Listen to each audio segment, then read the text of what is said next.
দর্শক আপনাদের স্বাগত জানাচ্ছি বাংলাদেশ প্রতিদিনের ডিজিটাল প্ল্যাটফর্ম থেকে। আমি মহিউদ্দিন মোল্লা।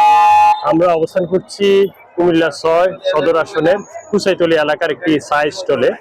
তো চা স্টলে আমরা দেখছি যে এখন আলোচনার বিষয়বস্তু হচ্ছে যে নির্বাচন কেমন হবে, নির্বাচনের দিন পরিবেশ কেমন থাকবে, কাকে ভোট দিবেন, কে বিজয়ী হবে, এই বিষয়গুলো নিয়ে আলোচনা হচ্ছে আমরা শুনছি।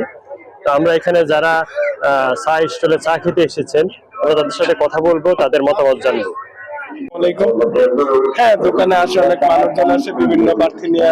ওয়ালটন বিএলডিসি ফ্যান খরচ বাঁচে 65% পর্যন্ত। ওয়ালটন বিএলডিসি ফ্যান ছড়ায় স্বস্তির সবুজ হাওয়া। বিভিন্ন কথাবার্তা আলোচনা হয়, তবে জনগণ এবার সুষ্ঠু নির্বাচন চায়, এটাই শুনি মানুষের মুখে। একটাই দেশ যেমনটা আগে ছিল সেগুলো স্বাভাবিক ওইভাবেই হোক। এর প্রার্থী ওই হামলা মামলা কাটাকারি ওইসবের মধ্যে যাতে না যায়, সুস্থ স্বাভাবিক ভোট হোক, ওইটাই আমি চাই। গন্ডগোল কথা বলতেছেন, গন্ডগোল হবে না।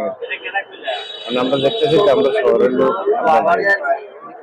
গন্ডগোল হবে হবে না, কিন্তু আসলে মানুষ এটা বলে আর আসলে গন্ডগোল হবে।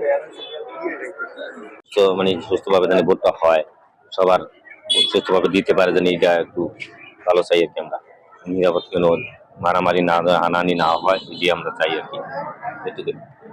দিতে পারতো না, কেন মারামারি হবে? মারামারি কোনো চিহ্ন দেখি না, ভালো দেখি। দর্শক আমরা এতক্ষণ কথা শুনছিলাম কুমিল্লা ৬ সদর আসনের ভোটারদের একটা চা স্টল থেকে। তো আমরা যেটা শুনেছি এবং এখানে ভোটারদের প্রত্যাশা হচ্ছে ভোটের দিন একটু সুষ্ঠু পরিবেশ, শান্তিপূর্ণ পরিবেশ, তারা শান্তিপূর্ণ পরিবেশে ভোট দিতে চায়। আমরা আরেকটি বিষয় নিয়ে আপনাদের সামনে আরেকদিন হাজির হব। সে পর্যন্ত সবাইকে ধন্যবাদ।